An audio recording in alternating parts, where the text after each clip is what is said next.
Join us as we dive into spine-chilling horror stories centered around the 4th of July. From haunted fireworks to ghostly parades, these tales will keep you on the edge of your seat. Don't miss out. Watch now and feel the fear. Welcome to my home.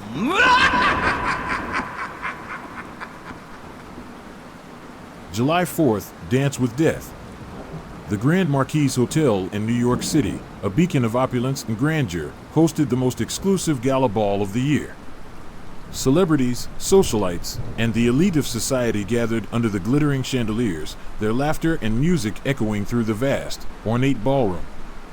This night promised to be unforgettable, but not for the reasons they imagined. Amid the swirling gowns and tailored suits, a mysterious figure blended seamlessly with the crowd. Clad in an elegant black tuxedo, he was a man of striking yet unsettling presence. His eyes, dark and hollow, seemed to pierce through the revelers as he moved with an unnatural grace. No one knew his name, but everyone felt a shiver as he passed. The night progressed with an air of enchantment until the clock struck midnight. As if on cue, the lights dimmed, and an eerie silence fell over the room. The orchestra began to play a hauntingly beautiful waltz, one that none had heard before yet felt eerily familiar. The mysterious man took to the center of the ballroom and extended his hand towards a stunning socialite named Evelyn Hart. Captivated and unable to resist, she accepted. As they danced, the temperature in the room dropped, and an unnatural chill spread among the guests. Whispers of fear replaced the once joyous chatter. With each turn, Evelyn's face grew paler, her steps more lethargic. It was as if the life was being drained from her with every step of the dance. The guests watched in horrified fascination, unable to look away. The music grew louder, its haunting melody wrapping around them like a sinister embrace. Suddenly, the chandelier above began to flicker, casting ominous shadows across the room. The mysterious man leaned close to Evelyn and whispered something in her ear, causing her to gasp in terror. The ballroom held its breath as the sinister man whispered into Evelyn's ear. Her eyes widened in shock, and she stumbled, nearly collapsing if not for his firm grip. He leaned in closer, his voice a chilling whisper that only she could hear. "The dance of death has begun, my dear. You have been chosen to join the spirits who linger here, forever bound to this cursed waltz. Each step you take drains your life, offering it as tribute to the darkness that hungers within these walls." Evelyn's heart pounded as she struggled to comprehend his words. The room around her seemed to warp and blur, the faces of the guests morphing into twisted, ghostly visages. The once grand ballroom now felt like a sepulchre, trapping her in a dance that was draining her very soul. Desperation surged through her. She tried to pull away, but the man's grip was unyielding. She glanced around the room, seeking help, but the guests were paralyzed by an unseen force, their eyes wide with terror. The mysterious man smiled, a cold, sinister curve of his lips. "This dance is a ritual, an offering to the spirits that haunt this place. Every 50 years, they demand a new soul to join their eternal waltz. Tonight, it is you, Evelyn." Her mind raced. She had heard whispers of the Grand Marquis Hotel's dark history, of strange disappearances and ghostly sightings, but she had never believed them. Now, she was living the nightmare. Suddenly, a voice broke through the oppressive silence. "Let her go." It was Jonathan, a young actor known for his daring roles and bravery. He stepped forward, his face set in determination. "Whatever this is, it ends now." The sinister man turned his gaze to Jonathan, his eyes glowing with a malevolent light. "Foolish boy, you cannot stop the dance of death. It is an ancient pact, bound by blood and darkness." Jonathan reached into his jacket and pulled out a small, ornate pendant. "I found this in the archives," he said, holding it up for all to see. "It's a talisman, said to break the curse of the dance. Release her, or face its power." The sinister man hesitated, a flicker of doubt crossing his face. In that moment, Evelyn felt the grip on her loosen, and she wrenched herself free, stumbling into Jonathan's arms. A howl of rage echoed through the ballroom as the man vanished into a cloud of dark mist, leaving behind only a chilling silence. The guests slowly regained their senses, the oppressive atmosphere lifting as if a veil had been removed. Evelyn looked at Jonathan, her heart still racing. "Thank you," she whispered, tears streaming down her face. "You saved me." Jonathan nodded, his eyes still scanning the room for any lingering danger. "We need to get out of here, now. This place is cursed, and the spirits won't rest until they find another soul." As they hurried towards the exit, the haunting melody of the waltz began to fade, leaving behind an eerie silence. The Grand Marquis Hotel stood as a dark monument to the horrors that had transpired, its secrets and malevolent spirits once again hidden from the world. But the dance of death was not forgotten. It lingered in the shadows, waiting for the next unsuspecting soul to claim. As Evelyn and Jonathan fled the ballroom, the remaining guests quickly followed, desperate to escape the oppressive atmosphere that still lingered. The Grand Marquis Hotel, once a symbol of luxury and elegance, now stood as a sinister reminder of the night's horrors. Outside, the cool night air felt like a breath of life, a stark contrast to the suffocating dread inside the hotel. Emergency vehicles lined the streets, their flashing lights casting an eerie glow on the gathering crowd. Reporters, drawn by the strange occurrences, were already setting up their cameras, eager to capture the unfolding drama. Evelyn clung to Jonathan, her legs weak and unsteady. "We need to tell someone," she said, her voice trembling. "People need to know about the curse." Jonathan nodded, his expression grave. "But who will believe us? We need proof." The two of them made their way to a nearby police officer, who looked skeptical but concerned. "Please, you have to believe us," Jonathan pleaded. "There's something evil in that hotel. We barely escaped with our lives." The officer's eyes narrowed, but before he could respond, a chilling scream pierced the night. Everyone turned to see a young woman, one of the guests, collapsing on the pavement, her face pale and eyes wide with terror. Medics rushed to her side, but it was clear she was beyond saving. A hush fell over the crowd as the medics examined her. "She's gone," one of them said, shaking his head. "But there's no sign of injury. It's like she just stopped living." Whispers of fear spread among the onlookers. Evelyn felt a cold shiver run down her spine. "The curse," she whispered. "It's still claiming lives." The police officer, now visibly alarmed, called for backup. "We need to secure the area," he said into his radio. "No one goes back inside that hotel until we figure out what's going on." As the authorities moved in, Evelyn and Jonathan found themselves taken to a nearby ambulance, where a paramedic insisted on checking them for shock. As they sat together, Evelyn couldn't shake the feeling of dread that still clung to her. "Jonathan, what if it isn't over?" she asked, her voice barely above a whisper. "What if the curse follows us?" Jonathan took her hand, squeezing it reassuringly. "We'll figure this out. We have the talisman, and we know about the curse. Maybe we can find a way to break it for good." Over the next few days, the story of the Grand Marquis Hotel spread like wildfire. The media dubbed it the Dance of Death, and speculation ran rampant. Paranormal investigators, historians, and curious onlookers flocked to the site, each with their own theories and superstitions. Evelyn and Jonathan, now reluctantly thrust into the spotlight, decided to use the attention to their advantage. They began to research the hotel's history, seeking any clues that might help them understand the curse.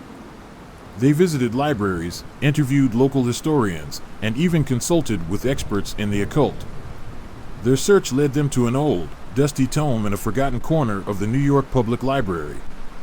The book detailed the history of the Grand Marquis Hotel, including a dark chapter that had been buried for decades. It spoke of a secret society, the Marquis Order, which had once used the hotel as a meeting place. The order had dabbled in dark rituals, culminating in the creation of the Dance of Death, a pact made with malevolent spirits in exchange for power and wealth. The key to breaking the curse, the book suggested, lay in undoing the original ritual. Evelyn and Jonathan knew they had to act quickly. With the help of a few trusted friends and allies, they devised a plan to return to the hotel and perform a counter-ritual. On a stormy night, they gathered in the ballroom, the atmosphere thick with anticipation and fear. As they began the counter-ritual, the temperature plummeted and the shadows seemed to come alive. The ghostly figures of past victims appeared, watching silently. With each chant, the air grew heavier, the darkness more oppressive. Evelyn felt a presence behind her, a cold breath on her neck. She turned to see the sinister man, his eyes burning with rage. But this time, she did not falter. Holding the talisman high, she spoke the final words of the counter-ritual. A blinding light filled the room, and the spirits screamed, their wails echoing through the walls.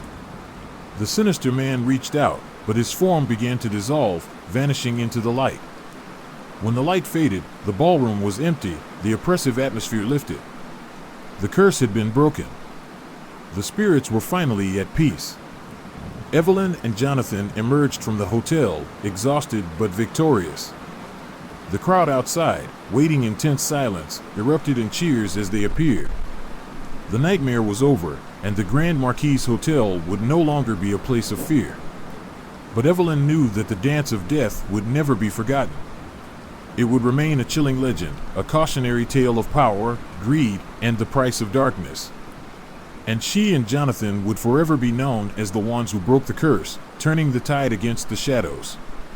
As they walked away from the hotel, hand in hand, Evelyn whispered to Jonathan, "We did it. We stopped the Dance of Death." Jonathan smiled, looking up at the stars. "Yes, we did. But let's never forget the lessons we've learned. There are forces in this world that we must respect and never underestimate." Evelyn nodded, feeling a sense of closure. They had faced the darkness and emerged victorious, and now they could finally move forward, free from the haunting shadows of the past. The last breath of July 4th. It was a warm summer evening in Fairview, the kind of night where the air was thick with the scent of blooming flowers and the promise of fireworks. The annual 4th of July festival was in full swing, with townsfolk gathered in the town square, enjoying the festivities. Among them were Alex Carter, Lily Thompson, Ethan Reed, and Sophia Miller, a group of friends who had known each other since childhood. As the night drew on, laughter echoed through the air, and the sky was painted with bursts of color from the fireworks. But beneath the surface of this idyllic scene, something sinister was brewing. In the shadows, someone watched, waiting for the perfect moment to strike. Alex Carter hadn't planned on returning to Fairview, but life in the city had become too overwhelming. The hustle and bustle, the relentless pace, and the impersonal nature of city life had drained him. So, when the opportunity arose to take a break, he found himself back in his childhood home, a quaint house on Maple Street. The town hadn't changed much, still the same cobblestone streets, the charming storefronts, and the welcoming faces. Lily Thompson was the first to welcome him back. They met at the local cafe, the Cozy Corner, where she worked part-time when she wasn't at the library. As they sipped their coffee, reminiscing about old times, Lily couldn't help but feel a flutter of excitement. She had always had a soft spot for Alex, though she had never confessed it. The 4th of July festival was a cherished tradition in Fairview. The entire town participated, from children in patriotic costumes to elderly couples holding hands as they watched the parade. Mayor Franklin Ward was at the helm, ensuring everything ran smoothly. This year, the festival promised to be as grand as ever, with a spectacular fireworks display, food stalls, and games. Alex, Lily, Ethan, and Sophia decided to make the most of the day. They roamed the festival grounds, laughing and enjoying the festive atmosphere. Ethan's jokes kept everyone in high spirits, and Sophia's mysterious air added an intriguing touch to their conversations. As night fell, the group settled on a grassy knoll overlooking the lake to watch the fireworks. The first explosion of color lit up the sky, drawing oohs and ahs from the crowd. But amidst the beauty, Alex noticed something odd, a figure standing alone at the edge of the woods, watching them. When he pointed it out to his friends, the figure was gone. The next morning, a sense of unease lingered in the air. As Alex walked through town, he overheard whispers about strange occurrences. At the library, Lily found a cryptic note tucked inside a book she was shelving. It read, "The past never truly dies. Beware the fireworks." She showed it to Alex, who felt a chill run down his spine. That evening, the friends gathered at Ethan's bar, the Rusty Anchor, to discuss the note. Sophia, always the skeptic, dismissed it as a prank. But Alex couldn't shake the feeling that something was terribly wrong. His concerns deepened when Detective Samuel Harper entered the bar, his expression grave. "There was an incident last night," Harper said. "A local teenager was found unconscious near the woods. He had been attacked but couldn't remember anything. All we found was this." He held up another note, identical to the one Lily had found. As the days passed, the group grew more paranoid. Ethan tried to keep the mood light, but even his jokes couldn't dispel the growing fear. Sophia became more withdrawn, her usual aloofness now tinged with anxiety. Lily and Alex spent hours at the library, researching the town's history for any clues. They discovered an old newspaper article about a tragic event that had occurred 20 years ago on the 4th of July. A fire had broken out during the festival, claiming several lives. The article mentioned a group of friends who had been present at the festival, friends who bore an eerie resemblance to their own group. Could this be connected? Alex wondered aloud. The festival was fast approaching, and the town was buzzing with preparations. But the friends could only think of the growing danger. On the eve of the festival, another note appeared, this time on Alex's doorstep. "The fireworks will reveal the truth." Determined to uncover the mystery, the friends decided to stick together during the festival. As the night fell and the fireworks began, Alex kept a watchful eye on the crowd. Then, amidst the explosions of light and color, he saw it, the same figure from before, standing at the edge of the woods. This time, Alex decided to confront it. He motioned for his friends to follow and made his way through the crowd. As they approached the woods, the figure vanished, but they found something even more chilling, a makeshift shrine with photos of the victims from the fire, along with recent photos of themselves. Suddenly, Sophia stepped forward, tears streaming down her face. "I can't keep this secret any longer," she said, her voice trembling. "It was my fault. I started the fire 20 years ago. I didn't mean to, but it happened, and I ran away." The friend stared at her in shock. "Why didn't you tell us?" Lily asked, her voice a mix of anger and sadness. "I was scared," Sophia admitted. "I thought if I left, it would all go away. But now it's come back to haunt us." Detective Harper, who had followed them, stepped forward. "We need to get to the bottom of this," he said. "Sophia, you need to come with me." As Sophia was taken away, the friends felt a mix of relief and dread. The mystery seemed to be solved, but there was still the matter of the cryptic notes and the figure in the woods. Alex couldn't shake the feeling that it wasn't over. That night, as the final fireworks exploded in the sky, Alex received one last note. "The past is never truly buried. Beware those closest to you." In a flash of realization, he turned to his friends. "It wasn't Sophia," he said. "She was just the scapegoat. The real killer was still among them." As the fireworks lit up the night sky, the friends realized the true horror. They couldn't trust anyone, not even each other. Fairview would never be the same. The once charming town was now shrouded in fear and suspicion. As the friends drifted apart, each haunted by their own demons, the true killer remained hidden, waiting for the next 4th of July to strike again. And so, the town lived in perpetual dread, knowing that the past never truly dies and that the last breath of July 4th would always carry the echo of unspeakable terror. 4th of July, the Patriot Hunter. It was the 4th of July, and the skies above New York City were ablaze with fireworks, illuminating the night in vibrant bursts of red, white, and blue. Tourists and locals alike gathered in droves at Liberty Island, eager to witness the grand display. Among them was a diverse group of friends, excited to celebrate the nation's independence at one of its most iconic landmarks, the Statue of Liberty. The island was buzzing with activity. Food stalls lined the pathways, and cheerful music filled the air. As the sun dipped below the horizon, casting long shadows across the island, the group of friends decided to explore the statue before the fireworks show. Inside the statue, the air was cooler, and an eerie silence contrasted sharply with the lively commotion outside. The friends began their ascent, climbing the narrow staircase that led to the crown. They laughed and joked, their voices echoing off the statue's metal interior. But as they climbed higher, an uneasy feeling settled over them. The air grew colder, and the walls seemed to close in, the confined space amplifying their growing sense of dread. As they reached the crown, they found it deserted. The view was breathtaking, the city lights twinkling like stars, but something felt off. One of the friends, Sarah, noticed a strange symbol etched into the glass. It was an old, intricate design, unlike anything she had seen before. "Hey, look at this," she called to the others, pointing at the symbol. They gathered around, their curiosity piqued. Suddenly, the statue shuddered, as if alive. A low, guttural whisper echoed through the chamber, sending chills down their spines. The lights flickered, casting sinister shadows that danced on the walls.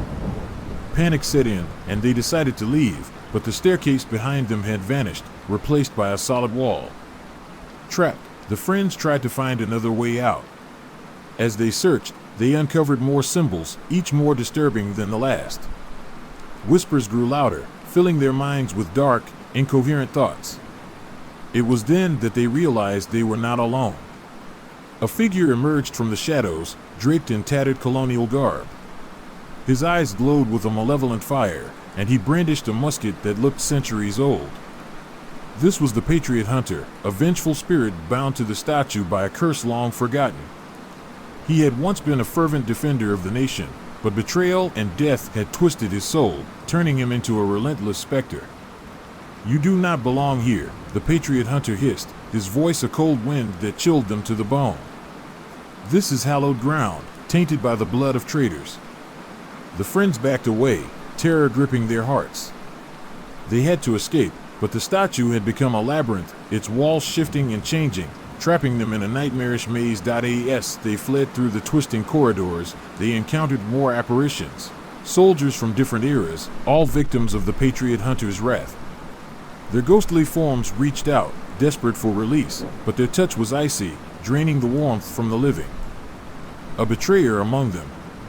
As the group desperately searched for a way out, one of the friends, Mark, started acting strangely. He became more withdrawn, his eyes darkening with an unspoken secret. Finally, in a moment of tense confrontation, he confessed that his ancestor had betrayed the Patriot Hunter during the Revolutionary War. The Hunter's curse was not just on the statue but on his bloodline. This revelation created suspicion and fear among the friends, each wondering if Mark was still on their side or if he had been possessed by the vengeful spirit. With Mark's revelation, the friends realized they had to act quickly. The Patriot Hunter's wrath was growing stronger, feeding off the fear and guilt within Mark. Sarah, thinking quickly, suggested they find a way to reverse the curse by performing a ritual of forgiveness and redemption. Using the symbols they had seen, they pieced together the ritual instructions. Mark, with trembling hands, began to speak the incantation, asking for forgiveness on behalf of his ancestor. The air grew thick with tension, and the other friends formed a protective circle around him. The Patriot Hunter appeared, more furious than ever, but as the ritual progressed, his form began to waver. Mark's genuine remorse and the support of his friends created a powerful force. The Hunter's screams filled the statue, but gradually, his figure dissipated into a wisp of smoke, and the labyrinthine walls of the statue reverted to their original form. The friends stumbled out into the cool night air, the sound of fireworks above a stark contrast to the silence that followed. The curse was lifted, but the memory of that night would haunt them forever. They had faced an ancient vengeance and survived, their bond stronger for having faced the darkness together. A loop in time. As Sarah traced the symbol on the wall, hoping to break the curse, the group found themselves transported back in time. They were in the midst of the Revolutionary War, on the very night the Patriot Hunter was betrayed. The friends realized they had a chance to change history and end the curse by preventing the betrayal. However, they had to navigate the dangers of the past, blending in while avoiding suspicion from the soldiers and townsfolk. Disguised in period clothing they found in a nearby barn, the Friends infiltrated the camp where the betrayal was to occur. They watched as tensions mounted between the Patriot hunter and his supposed allies. It was Mark who stepped forward, knowing his ancestor was about to commit the act of treachery. Mark confronted his ancestor, pleading with him to reconsider. The man was taken aback, recognizing a familiar face in Mark. As the moment of betrayal approached, Mark's words seemed to resonate, planting doubt in his ancestor's mind. The crucial moment arrived, and instead of turning his weapon on the Patriot hunter, Mark's ancestor warned him of the impending ambush. The Patriot hunter was able to defend himself, changing the course of history. The Friends watched as the hunter's life was spared, and the events leading to his curse were averted. In a flash of light, the Friends were transported back to their own time, now standing outside the Statue of Liberty. The fireworks were still in full swing, but the oppressive atmosphere was gone. They had altered history and freed the spirit trapped within the statue. They exchanged relieved glances, knowing they had saved not just themselves, but countless others from the hunter's wrath. The statue's true nature. In their quest to alter the past, the Friends discovered that the Statue of Liberty was more than a monument. It was a mystical prison designed to contain powerful spirits. Lady Liberty herself was a guardian, and the symbols Sarah found were wards meant to seal the supernatural forces within. The betrayal had weakened these wards, allowing the Patriot hunter to manifest. To break the curse, they not only needed to prevent the betrayal, but also to restore the statue's power.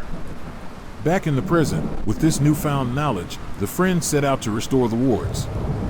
They gathered the symbols they had seen and began to chant the incantations they had memorized. The air around them crackled with energy as they worked together, their voices blending into a harmonious plea for protection and peace. The Patriot hunter appeared, furious and desperate to stop them. But the power of the wards was growing, pushing him back. As they completed the final incantation, the statue glowed with a bright, ethereal light. The hunter's form dissolved, and the oppressive atmosphere lifted. The Friends stood in awe as Lady Liberty herself appeared, a spectral figure radiating warmth and gratitude. She thanked them for restoring the balance and safeguarding the monument's true purpose. The Friends felt a deep sense of accomplishment, knowing they had played a part in preserving the peace. As they rejoined the celebrations, they couldn't help but feel a deep connection to the statue. They had uncovered its secret and protected it from a dark past. The fireworks seemed brighter, the laughter louder, as they celebrated not just the nation's independence, but their own triumph over darkness. A deal with the Guardian. As the final fireworks lit up the sky, the Friends made a desperate pact with the spirit of Lady Liberty. She agreed to help them return to their time and contain the Patriot hunter if they promised to maintain and protect the wards. With her guidance, they successfully altered history and restored the statue's power. In a blinding flash of light, the Friends were back on Liberty Island, the night air filled with the sound of fireworks and laughter. They had escaped, but the memory of the Patriot hunter and their journey through time would linger forever. They had become the new guardians of the statue, bound to protect it from future threats. The Friends found themselves endowed with special abilities to sense and counteract supernatural threats. Their lives changed forever. They took on the mantle of guardians, ensuring that the wards remained strong and that the statue continued to stand as a beacon of hope and freedom. As they rejoined the festive crowd, they couldn't shake the feeling that they were being watched. The Statue of Liberty stood tall and silent, but in the flickering light of the fireworks, they could swear they saw a shadowy figure in the crown, watching them with burning eyes, a reminder of the eternal battle between liberty and vengeance. They knew their duties were just beginning, and their bond, forged in the crucible of fear and determination, would guide them through the challenges ahead. July 4th, the Specters of Independence. Imagine it's the night of July 4th, and the fireworks have just finished. Where are you, and who are you with? Are you at a crowded public celebration, a secluded rural spot, or perhaps an old, historic town with a dark past? And what kind of atmosphere are you looking for, slow-building tension or sudden scares? The night sky over the crowded public park was ablaze with the remnants of fireworks, the final bursts of red, white, and blue illuminating the faces of the jubilant crowd.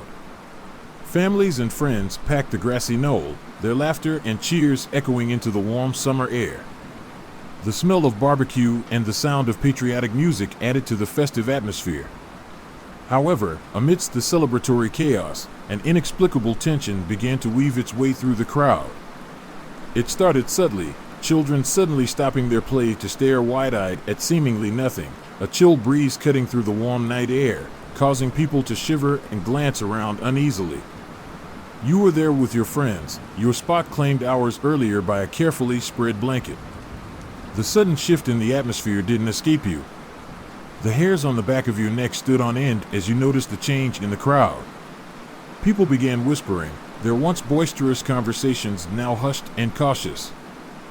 Then, without warning, the streetlights flickered and went out, plunging the park into near darkness, the only light coming from the dim glow of the moon. A collective gasp rose from the crowd, quickly followed by nervous laughter as everyone waited for the lights to return. But they didn't.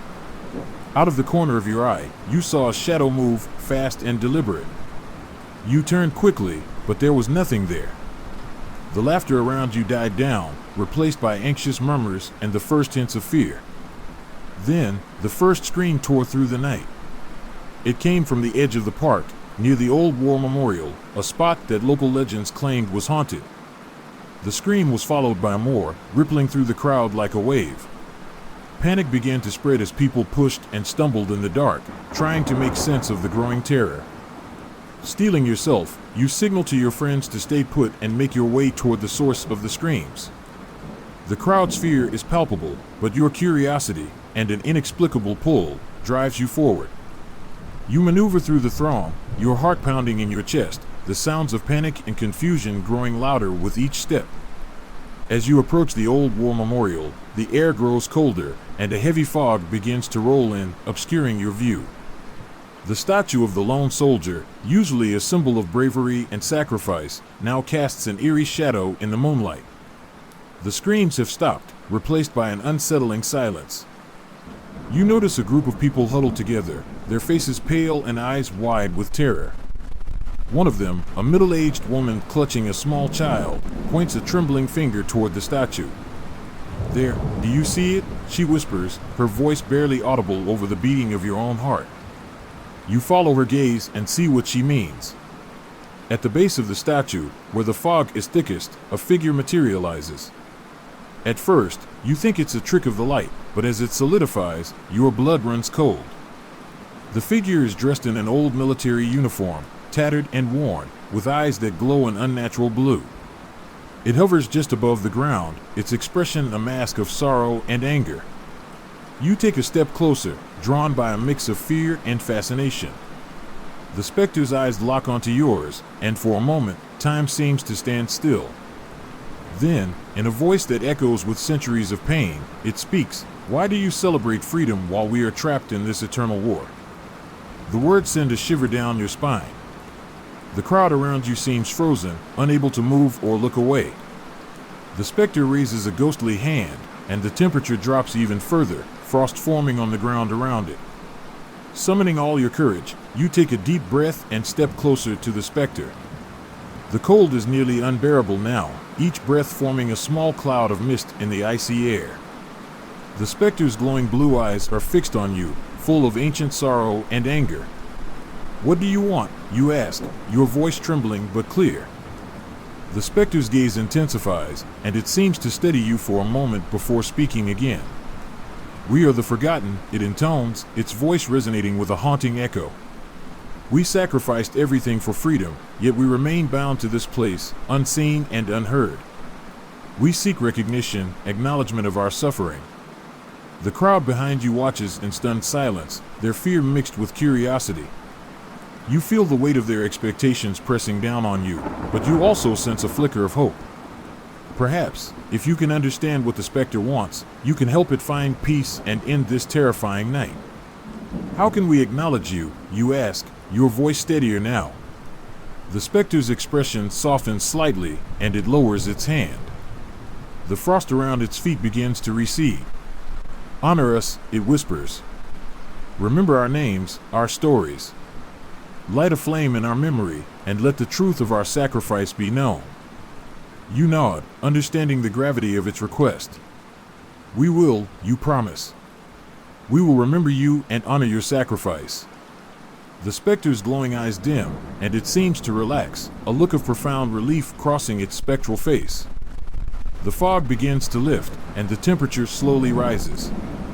The crowd, sensing the change, starts to murmur, their fear giving way to a tentative hope. Go now, the specter says, its voice softer. Tell our story. Let our sacrifices be known. As the specter fades away, the streetlights flicker back on, casting a warm glow over the park.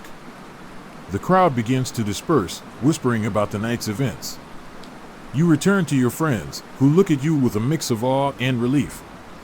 That night, you and your friends light a small fire near the war memorial, and you share the stories of the forgotten soldiers, honoring their memory as the specter requested. The tension in the air dissipates, replaced by a sense of peace and closure. The specters of independence have found their recognition, and the town will never forget the night they spoke out from beyond the veil.